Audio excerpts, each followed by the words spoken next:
The moon's effect on Earth's stability is due in part to two critical factors: its size and orbit. Now, I think we've learned well enough.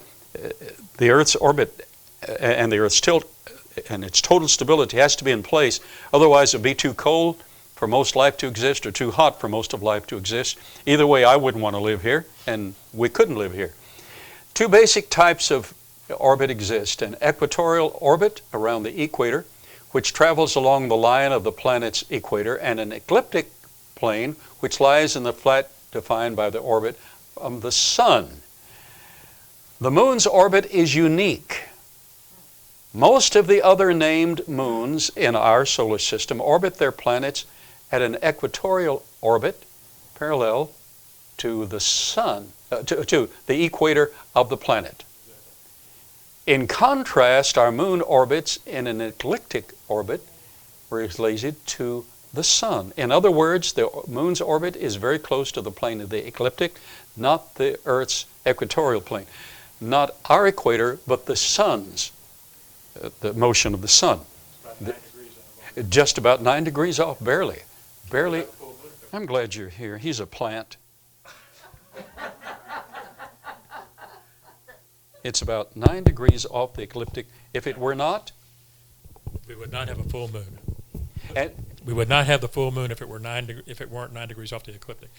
If you imagine that the moon is going around the Earth every 27.322 days, when it gets to the backside where the moon is lined up exactly with the Earth and the sun, if it were not 9 degrees up, you would not be able to see the moon full. You would see it would be in the shadow of the Earth. Yes. Yes. Now, the reason that you get eclipses is because that little ecliptic plane does not go exactly the same every time. So there are times whenever the Earth and the moon and the sun do line up, and you do get a lunar eclipse. Yes.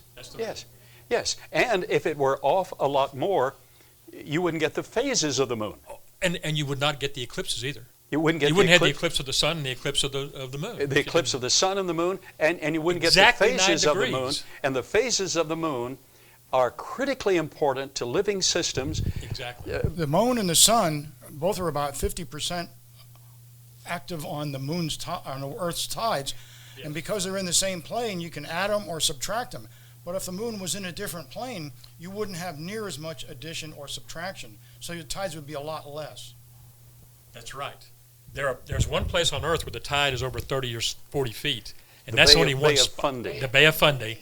And that's because that exact same lines up exactly right there at that point. You get the Bay of Fundy. Well, yeah, there's all kinds of things. There are so many things like that you can talk about. It's not even funny. We'll take out. Teach your children to be Renaissance people, to know a little bit about a lot of things. You know what the problem with science today is, that people become too focused on one point and they don't know enough about what's going on around them. Yes. And so they make bad interpretations because they don't have all the information. The more information you have, the better interpretation you can make of a scientific observation, and that's exactly what you need. You've got to have somebody that has all of that knowledge, putting it together. Why do you think Carl has us all here? You think he's doing this just because he wants to? It's because he needs this, just like I need it and everybody else does. You need the same thing. Yes. Everybody needs advisors. Yes. People you trust that will give you the right information. And you could talk all day about that kind of thing. Hold that, please. We're about to wind this up. That's the reason he has 3 master's degrees. He's recognized that for decades, that you need a broad education.